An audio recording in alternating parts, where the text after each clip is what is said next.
الحمد لله رب العالمين والصلاة والسلام على سيد المرسلين وعلى آلہ وصحبہ اجمعین۔ بزرگوں اور پیارے بھائیوں، اللہ پاک نے آپ حضرات کو ایک بہت بڑا شرف دیا ہے۔ دو ہی شرف ہیں اسلام میں، ایک ایمان اور ایک علم۔ یہی دو شرف ہیں، یہی دو بڑی نعمتیں ہیں۔ ایک ایمان کی نعمت ہے اور ایک علم کی نعمت ہے۔ یہی لکھا ہے بزرگوں نے کہ یہ دو بڑی نعمتیں قرار دی گئی ہیں، ایک ایمان کی نعمت اور ایک علم کی نعمت۔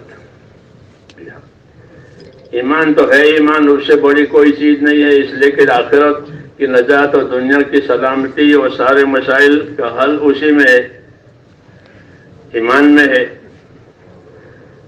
پھر ایمان کی نعمت ملی ہے تو اس کا کیا تقاضا ہے؟ ایمان کی نعمت ملنے کا کیا تقاضا ہے کہ ایمان ملا ہے تو کیا کرنا چاہیے؟ تو ایمان کا تقاضا ہوتا ہے اطاعت کرنا۔ ایمان کا تقاضا اطاعت کرنا۔ تمام نبی اطاعت کی دعوت لے کر آتے ہیں کہ اللہ کی عبادت کرو، اس کے اطاعت کرو، اللہ کی عبادت کرو، میرے اطاعت کرو۔ اور اطاعت صحیح نہیں ہوتی مگر علم سے۔ صحیح علم ہوتا ہے تو پھر اطاعت ہوتی ہے۔ صحیح علم ہوتا ہے اور اپنے آپ کو علم کے تابع کیا جاتا ہے تو جو چیز زندگی میں وجود میں آتی ہے وہ اطاعت ہوتی ہے، اور اطاعت مطلوب ہے بندوں سے۔ اللہ تعالیٰ کا تقاضا اطاعت کا ہے، اطیعوا اللہ و اطیعوا الرسول۔ بندوں سے اطاعت کا تقاضا ہے، اور اطاعت کا تقاضا صحیح کرنے کے لیے اللہ تعالیٰ نے یہ علم دیا ہے جو نبیوں کے ذریعے سے پہنچا ہے۔ یہ بڑی نعمت ہے، جس طرح ایمان بڑی نعمت ہے، یہ بھی بڑی نعمت ہے۔ فرشتوں کو اس کی قدر ہے، اس لیے وہ علم والوں کی تعظیم کرتے ہیں، اور دوسری مخلوق کو بھی اس کی قدر ہے، اس لیے وہ علم والوں کے لیے دعائیں مانگتی ہیں۔ سمندر کی مچھلیاں، اسی طرح چونٹیاں اپنے بلوں میں یہ استقبال کرتی ہے ان لوگوں کے لیے جو علم سیکھتے ہیں۔ سیکھنے والوں کے لیے استغفار کی دعا ہوتی ہے، اور جو سکھاتے ہیں ان کے لیے رحمت کی دعا ہوتی ہے۔ ہاں، اللہ بھی رحمت نازل کرتے ہیں، فرشتے بھی رحمت کی دعا مانگتے ہیں۔ ان اللہ وملائکتہ لیصلون علی معلم الناس الخیر، کہ اللہ رحمت بھیجتے ہیں، ملائکہ رحمت کی دعائیں مانگتے ہیں، کہ کن کے لیے؟ کہ ان کے لیے جو لوگوں کو صحیح علم دیتے ہیں، صحیح علم سکھاتے ہیں۔ یہ اس کے فضائل ہیں جو آپ حضرات کو بھی معلوم ہے۔ تو یہ بڑا شرف ہے علم، اور بڑی نعمت ہے یہ۔ اللہ کو پہچاننا علم کے بغیر ممکن نہیں ہے۔ ہاں، اللہ کو پہچاننا علم کے بغیر ممکن نہیں ہے، کہ علم ہوگا تو اللہ کو پہچانے گا، اللہ کا حق ادا کرے گا۔ علم نہیں ہے تو اللہ کوئی نہیں پہچانے گا، محجوب ہوگا، محروم ہوگا، اور حق بھی ادا نہیں کرے گا، معتوب ہوگا۔ اس لیے یہ بڑی نعمت ہے، ایمان اور علم۔ یہ دو چیزیں انبیاء کرام علیہ الصلوۃ والسلام کے ذریعے سے آتی ہے۔ اس علم کا کیا تقاضا ہے جو ہم کو ملا ہے؟ کسی کو کوئی نوکری ملتی ہے تو اس نوکری کے تقاضے ہوتے ہیں کہ آپ کو یہ کرنا ہے، یہ کرنا ہے، یہ کرنا ہے۔ ہاں جی، دھوپ تو آنے تو نا، سردی کا دھوپ تو اچھی ہے۔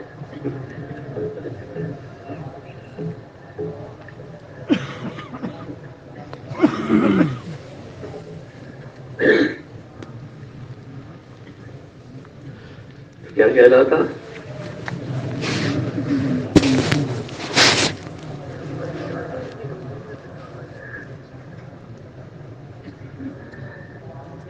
کہ اس علم کا کیا تقاضا ہے؟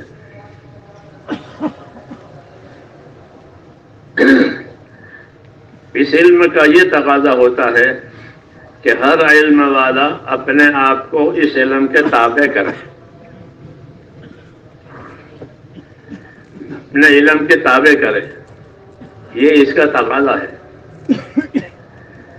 جو اپنے آپ کو علم کا تابع کرے گا وہ عادل ہے، جو اپنے آپ کو علم کے تابع نہ کرے، آزاد ہے، وہ فاسق ہے۔ فاسق اسی کو کہتے ہیں کہ جو اللہ تعالیٰ نے دی ہے چیز اس کا پابند نہیں ہے، اس لیے اس کا پابند ہے تو وہ عادل ہے، وہ تقی ہے۔ تو یہی اس علم کا تقاضا ہے کہ اپنے آپ کو اس علم کا پابند کیا جائے، یقین کیا جائے اس علم پر کہ یہ علم حق ہے، کیونکہ یہ علم کسی کے ذہن کی پیداوار نہیں ہے، بلکہ وہ اللہ نے اس کو اتارا ہے۔ اس علم کو جس طرح بندوں کی تربیت کے لیے اناج اور پانی ہوتا ہے، اسی طرح ان کی تربیت روحانی کے لیے اللہ تعالیٰ نے یہ علم عمل اتارے کہ اناج اور پانی اس کی مادی تربیت کے لیے ہے، بدن کی تربیت کے لیے ہے، اور بدن میں جو روح ڈالی گئی ہے اس کی تربیت کے لیے اللہ تعالیٰ نے یہ علم اتارا ہے، یہ عمل اتارے ہیں کہ اس علم سے اور اس عمل سے اس کی روح کو طاقت ملے گی، اس کی روح میں نورانیت آئے گی، ہاں اس کی وجہ سے وہ اللہ کے دین کے تقاضے پورے کرنے پر غالب آئے گی۔ جہالت اس کو کہتے ہیں کہ جس کو حقوق کی خبر نہ ہو کہ ہم پر کیا حق ہے، ہم پر کیا حق ہے، اللہ کے رسول کے اور اللہ کی مخلوق کے ہم پر کیا حق ہے۔ یہ دنیا کو اللہ نے دارالحقوق قرار دیا ہے کہ یہ دنیا دارالحقوق ہے اور آخرت دارالأجور ہے۔ جو حقوق ادا کرے گا وہ آخرت کے اجر کا حقدار بنے گا، اور جس نے حقوق فوت کر دیے ہیں اس کا اجر بھی فوت ہے۔ یہ ترتیب ہے کہ یہ دنیا دارالحقوق ہے، اللہ کا حق سب سے پہلے ہے، اللہ کا حق سب سے پہلے ہے۔ معاذ بن جبل رضی اللہ عنہ سے حضور نے فرمایا کہ معاذ آپ کو معلوم ہے اللہ کا کیا حق ہے؟ تو حق کی بات ہو رہی ہے کہ اللہ کا کیا حق ہے، تو حق کی بات ہو رہی ہے، حق کی معرفت دی جا رہی ہے، ہاں کیونکہ یہ اصل مقصد ہے اس دنیا سے کہ اللہ کا حق یہ ہے کہ اسی کی عبادت کی جائے گی، اس کے ساتھ کسی کو شریک نہیں کیا جائے گا، یہ اللہ کا حق ہے۔ کیا عبادت کے لیے پیدا کیا ہے جنوں کو اور انسانوں کو، پھر عبادت کا رخ صحیح ہو جائے اس کے لیے اللہ تعالیٰ نے علم اتارا ہے کہ جہالت کے ساتھ کوئی بھی اللہ کی عبادت کا حق نہیں ادا کر سکتا، کہ جاہل ہے۔ ہاں اس لیے اس مقصدی زندگی یعنی عبادت، اس کے لیے اللہ تعالیٰ نے یہ علم اتارا ہے، اور اس کی ایسی ضرورت ہے علم کی جیسے زندگی کے لیے پانی کی ضرورت ہے۔ اگر زندگی میں پانی نہ ہو تو مخلوق کی زمین کی کوئی مخلوق پانی کے بغیر زندہ نہیں رہ سکتی۔ وَجَعَلْنَا مِنَ الْمَاءِ كُلَّ شَيْءٍ حَيٍّ، کہ ہم نے پانی سے ہر مخلوق کو زندگی بخشی ہے۔ پانی منقطع ہو جائے تو زمین کے مخلوق کی حیات خطرے میں ہے۔ ایسے ہی یہ علم مثل ما بعثني اللہ من العلم والہدى کمثل غیث، کہ جو علم و ہدایت دے کر اللہ نے مجھے بھیجا ہے وہ ایسا ہے جیسا کہ آسمان سے آنے والا پانی۔ تو آسمان سے آنے والا پانی یہ زمین کے مخلوق کے حیات کا سبب ہے، ان کے بقا کا سبب ہے۔ ایسے ہی حضور صلی اللہ علیہ وسلم کو جو علم دیا گیا ہے وہ انسانی تمام طبقے اور تمام شعبے، جتنے شعبے ہیں، حکومتوں کا شعبہ، تجارت کا شعبہ، زراعت کا شعبہ، ملازمت کا شعبہ، یہ معیشت کے شعبے کہلاتے ہیں۔ تو یہ سارے معیشت کے شعبے اپنے کامیاب ہونے کے لیے اس علم کے محتاج ہیں۔ کہ ان کے پاس یہ علم ہوا تو یہ شعبے کامیاب ہو گئے، اگر ان کے پاس یہ علم نہیں ہوا تو کوئی شعبہ اپنے شعبے میں کامیاب نہیں ہوگا۔ تو یہ علم پانی کی طرح ہے، یہ پانی کے بغیر گزارا نہیں ہے، اس طرح اس کے بغیر کامیابی نہیں ہے۔ مولانا محمد یوسف صاحب رحمۃ اللہ علیہ فرماتے تھے کہ ہمارے دین میں ہر شعبے کے فضائل ہیں، ہر شعبے کے مسائل ہیں، ہر شعبے کے فضائل ہیں، ہر شعبے کے مسائل ہیں۔ کوئی شعبہ بیکار نہیں ہے، لیکن اس کی کارآمد ہونا اس پر موقوف ہے کہ اس کے اندر دین ہو۔ جب دین آئے گا تو پھر اس کو اس کے فضائل ملیں گے، اور فضائل حاصل کرنے کے لیے مسائل دیے جائیں گے، یعنی اس کے طریقے دیے جائیں گے، کیوں کہ یہ شعبے جو ہیں اس حیات کے لیے ضروری ہے، گزارے کے لیے ضروری ہے۔ تجارت کا شعبہ، زراعت کا شعبہ، ملازمت کا شعبہ، حکومت کا شعبہ، یہ 4 شعبے ہیں معیشت کے، تو ان کے لیے اللہ تعالیٰ نے یہ علم اتارا ہے کہ یہ ہر شعبے اپنے اندر یہ علم حاصل کریں اور اپنی زندگی کی ذمہ داریوں کو پورا کریں۔ اس کے بغیر زندگی کی ذمہ داریاں پوری نہیں ہوگی، کیونکہ یہ زندگی ہماری، اس کے 2 رخ ہیں، ایک ذمہ داریوں کا رخ ہے، ایک خواہشوں کا رخ ہے۔ زندگی کے 2 رخ ہیں، ایک رخ خواہشوں کا ہے، ایک رخ ذمہ داریوں کا ہے۔ اگر ذمہ داریوں پر زندگی نہیں گئی تو خواہشوں پر جائے گی، قاعدہ ہے، کیونکہ دونوں میں سے ایک چیز ہوگی۔ دنیا کو اللہ نے ایسا ہی بنایا ہے، یا ذمہ داریاں ہیں یا پھر خواہشات ہیں، اندھیرا ہے یا اجالا ہے۔ وَمِن كُلِّ شَيْءٍ خَلَقْنَا زَوْجَيْنِ لَعَلَّكُمْ تَتَّقُونَ۔ آخری زمانے میں دیکھ رہے ہیں یہاں ایسے ہی آخری زمانے میں جہالت پھیل جائے گی، کیوں کہ علم اٹھ گیا، علماء اٹھ گئے، جہالت رہ گئی۔ اور جہالت کا یہ اثر ہوتا ہے کہ جہالت میں کوئی حق ادا نہیں ہوتا، کیونکہ جاہل نابینا ہوتا ہے۔ جہالت اندھاپن کا نام ہے، کہ دلوں کا اندھاپن، اس کو جہالت کہتے ہیں، جو پھیل جائے گی۔ اس لیے اس علم کی بڑی قدر ہے، یہ علم امانت ہے، اللہ نے اس کو امانت قرار دیا ہے کہ یہ علم امانت ہے، اور امانت داروں کو دیا جاتا ہے۔ انبیاء امانت دار ہوتے ہیں تو ان کو یہ علم دیا جاتا ہے کہ امانت داری سے حقداروں تک پہنچاوے اور حق ادا کرنے کی تلقین کرے، کہ اپنے اپنے حقوق جو واجب ہوتے ہیں وہ ادا کریں۔ تو یہ امانت داروں کو دیا جاتا ہے، سعید لوگوں کو دیا جاتا ہے، نیک بخت لوگوں کو یہ دیا جاتا ہے۔ شرف ہے یہ اللہ کی طرف سے، اس لیے میں نے کہا کہ آپ حضرات کو اللہ تعالیٰ نے یہ بڑا شرف دیا ہے، اس کی ذمہ داری ہے، اس علم کی ذمہ داری ہے۔ یہ ذمہ داری کیا ذمہ داری ہے؟ ایک ذمہ داری تو یہ ہے کہ اپنے آپ کو اپنے علم کا تابع کیا جائے، کہ جو علم آیا ہے پہلے تو صاحب علم اپنے آپ کو علم کے تابع کرے، اس یقین کے ساتھ کہ اس کی تابع داری میں، اس کی پابندی میں میری کامیابی ہے۔ اس کا نام ہے شریعت کی اصطلاح میں استقامت، کہ عالم اپنے علم پر استقامت پیدا کرے، عالم اپنے علم پر استقامت پیدا کرے، اسی لیے اس کو دیا گیا ہے۔ اگر یہ استقامت نہیں پیدا کرتا تو یہ علم کا نفع جو ہے وہ فوت ہو جاتا ہے، اور اس کا ضرر دینے والا جو مادہ ہے وہ آتا ہے، کہ علم فوت ہو گیا یعنی اس کا نفع فوت ہو گیا، اس وجہ سے کہ اپنے آپ کو اس کا پابند نہیں کیا۔ یہ اصائی پابند کے لیے دنیا میں دستور ہے کہ ہر ہنر کے اصول ہوتے ہیں، ان اصولوں کی پابندی سے اس ہنر سے فائدہ اٹھایا جاتا ہے۔ اگر ہنر والا اپنے اصول کی پابندی نہ کرے تو وہ ہنر اس کو نقصان دے گا۔ جیسے گاڑی چلانا ایک ہنر ہے، اس کے اصول ہے، اگر وہ اپنے آپ کو ان اصولوں کا پابند نہیں کرے گا تو یہ اپنے ہنر سے دوسروں کو بھی نقصان پہنچائے گا اور اپنے آپ کا بھی نقصان کرے گا۔ ایسے علم کا حال ہے کہ اپنے آپ کو علم کا تابع نہیں کیا تو سب سے پہلا نقصان کس کے اوپر آئے گا؟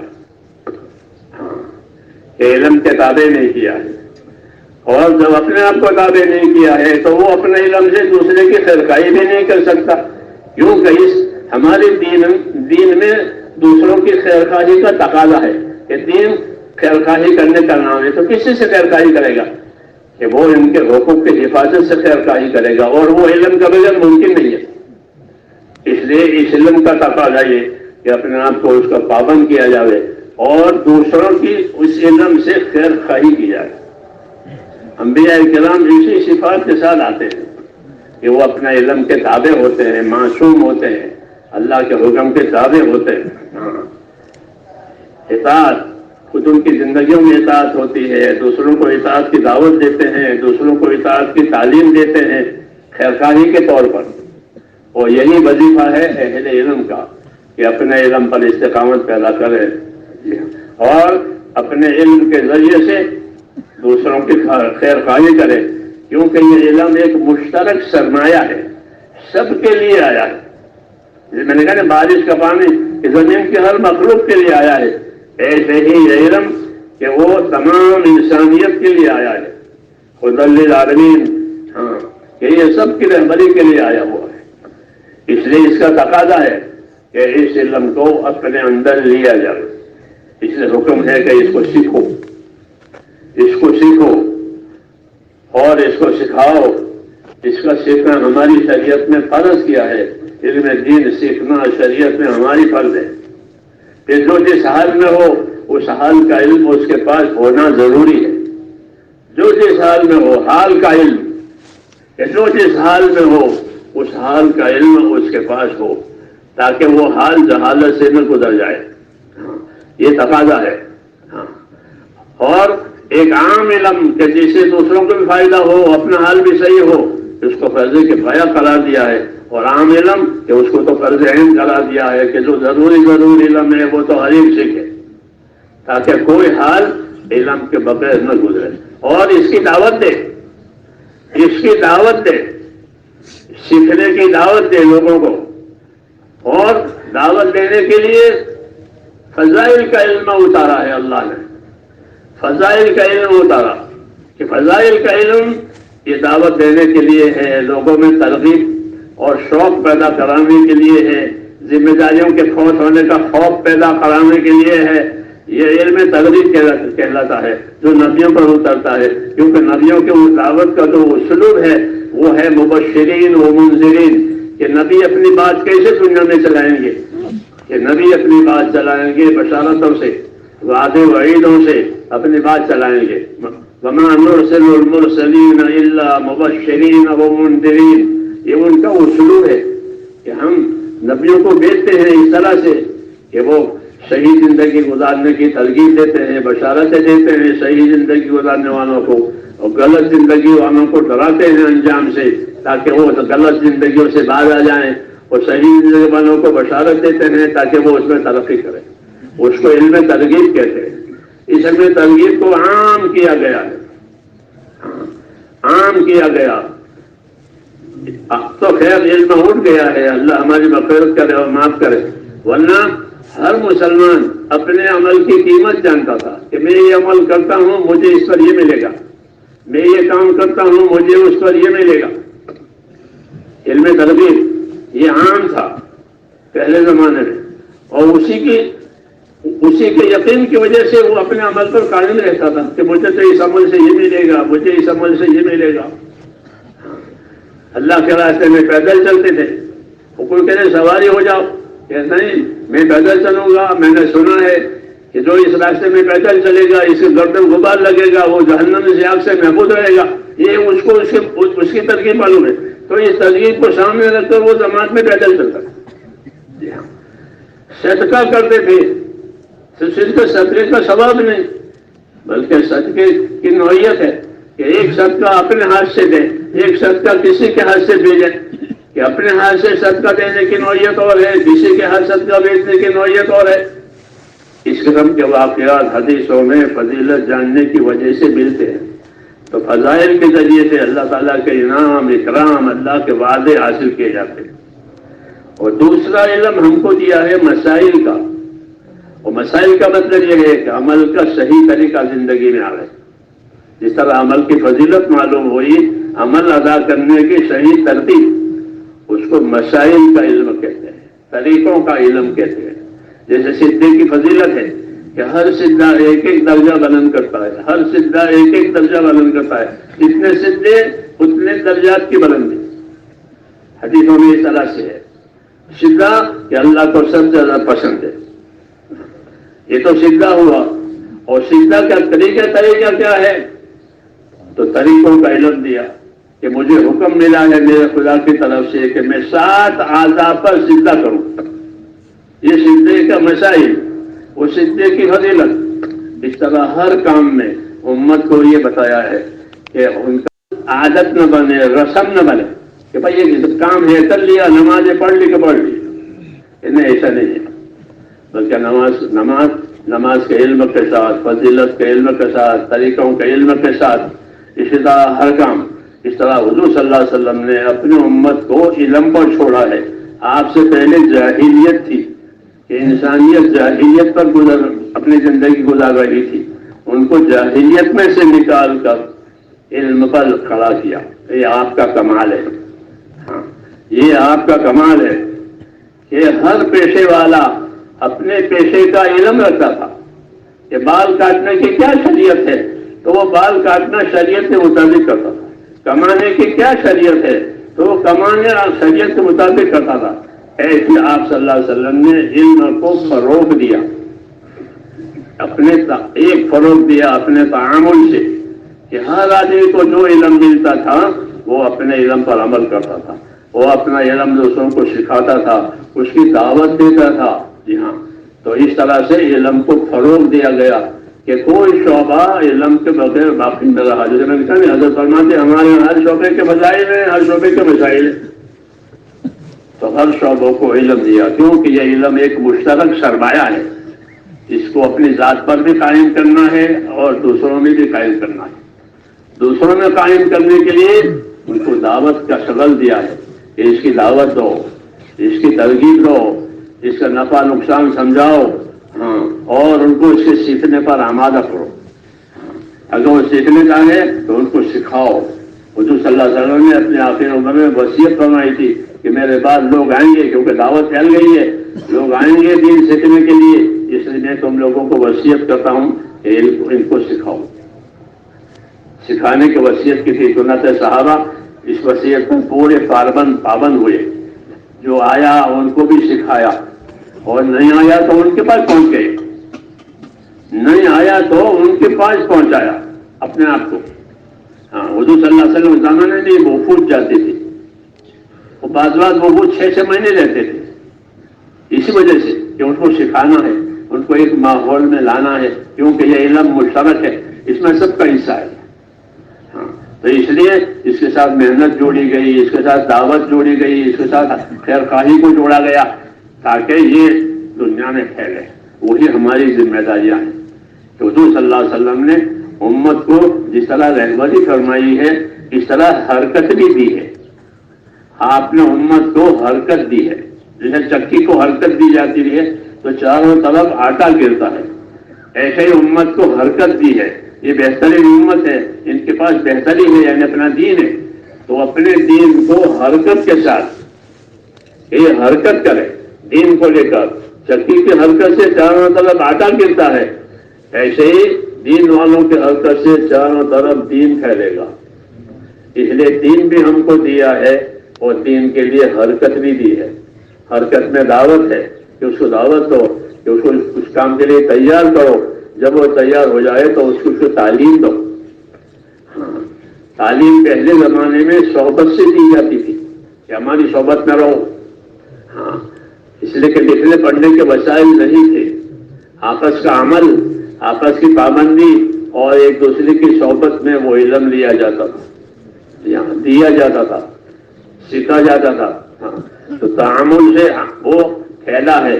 پھر تعامل کے بعد جب وسائل آئے اس کے، تو وسائل کے ذریعے سے اس کو پھیلایا گیا۔ علم والوں کو حرکت دی گئی۔ حضور کے زمانے میں وہ خود دیے جاتے تھے، حضرت عمر کے زمانے میں دین اور پھیل گیا تو خاص اشخاص کو بھیجا جاتا تھا تاکہ وہ وہاں جا کر کے اس علم کی روشنی میں لوگوں کو دعوت دے، ان کی تربیت کرے، ان کی رہبری کرے۔ ابو درداء کو شام میں بھیجا گیا، انس بن مالک کو عراق میں بھیجا گیا وغیرہ۔ یہ آپ کو معلوم ہے. تو یہ سب ہے. آج بھی وہی بات ہے کہ علم کو حرکت دینی ہے. علم کو حرکت دینی ہے تاکہ جہاں یہ علم نہیں پہنچا ہے وہ علم پہنچ جائے، اور جہاں پہنچا ہے وہاں اس علم کے تقاضے پورے ہو جانے. اس کو دعوت کہتے ہیں. تو حضور صلی اللہ علیہ وسلم نے اپنے ہر کمال کو دعوت سے جوڑا ہے. اپنے علم کو دعوت سے جوڑا، اپنی عبادت کو دعوت سے جوڑا، اپنے اخلاق کو دعوت سے جوڑا. ہر چیز کو دعوت سے جوڑا گیا تاکہ اس کا تعدیہ ہو جائے، اس کی حرکت ہو جائے. آج بھی یہی تقاضا ہے کہ جو علم اہل علم کو ملا ہے کہ اس کا تعدیہ کرنے کے لیے اس کی دعوت ہے، اس کی دعوت دی جائے گی کہ اس کو حرکت میں لاوے تاکہ جو طلب والا ہے وہ بھی فائدہ اٹھاوے اور جو بے طلب ہے اس میں طلب آئے. اور دونوں باتیں ہیں. طلب والے کو دینا اس کا نام تعلیم ہے. بے طلب والوں کو پاس جا کر کہنا یہ اس کی دعوت ہے. یہ نبیوں کا خاص شغل ہے، دعوت اور تعلیم. ہر نبی دائی ہوتا ہے، ہر نبی معلم ہوتا ہے. حضور بھی دائی ہے، حضور بھی معلم ہے. یہ حضور کے علم کے لیے وارث لوگ جو ہیں یہ حضرات بھی دائی بھی ہیں، اس کے وارث بھی ہیں. اس لیے یہ تقاضے ہیں کہ ان علم کے تقاضوں کو پورا کرنے کے لیے اپنے آپ کو حرکت میں لانا. ہمارے بزرگوں نے یہ طریقہ رکھا ہے کہ یہ علم لے کر کے اور اس سے فارغ ہو کر کے ایک سال اس کام میں لگا رہے. ایک سال اس کام میں لگاوے، اسی لیے کہ یہ علم اپنی ذات پر بھی منطبق ہو جائے اور اس علم میں پوری امت کا حصہ اور خیرخواہی ہے کہ وہ خیرخواہی ادا ہو جائے. اس لیے اہل علم حضرات سے اس کام کے لیے پہلے ایک سال مانگا جاتا ہے تاکہ ایک سال لگا کر کے یہ اپنے اندر استعداد پیدا کر لے.